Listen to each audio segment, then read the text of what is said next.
Welcome to the Geek Easy, fellow geeks, where today I will be discussing a book that I picked up as a blind buy, The Illusion Witch, published by Behemoth Comics. It is written by Ruben Romero, art by Andrea Errico, and colors by PH. So, it starts out being narrated by a young girl. Her name is Addie. A-D-D-Y. I'm guessing it's short for Addison. Talking about how she got into magic. Her father was a magician, or, she got into illusions. She's stating that there's a difference between illusions and magic. And her father taught her a trick, and then she just, bam, fell in love with it. And he taught her how to do it. And so she got better and better and better at it and started making some money off it. Then,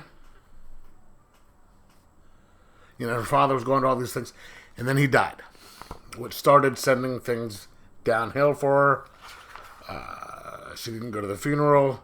She got married, had a son. Her son got sick and died, which just made her like this horrible, horrible person. So basically now she's, this scene right here, she's like telling the other girl in her bed, but what are you still doing here? Fuck out. So she's not exactly a nice person. And she's supposed to be going to a benefit for her son, benefit to raise money for her a foundation set up in the name of her son to raise some money for stuff. And she's like, nope, I'm going to make some money at a show tonight because, she just doesn't want to deal with it. And then you see some dude at a bar. He's fighting a bunch of little creatures that talk. And they have some sort of a key. And then we go back to her for she's having that show that night. And then it sets up to the little cliffhanger at the ending. Now, I wasn't knowing what to expect about this book. It just looked like kind of a horror book. And I thought, hey, let me give it a shot. So number one, let's see if it's interesting. I'm glad I did. This is a really kind of interesting book. I mean, yes, we take, we have the little trope of someone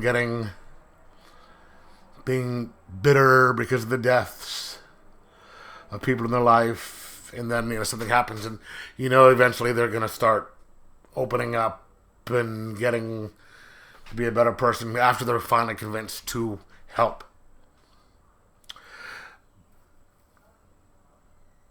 But this is done in a kind of an original way. The Addie is, I like her, because she's just like, look, no, things are horrible. It's been bad. This is how I'm dealing with it. She drinks. She's trying to deal with it best way possible, which for her anyway, which isn't a good way. And things are just it's magic, it's illusions.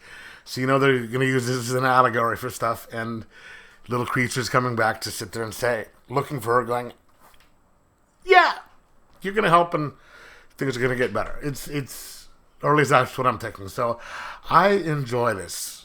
I enjoyed this issue, and I'm saying pick it up. Just like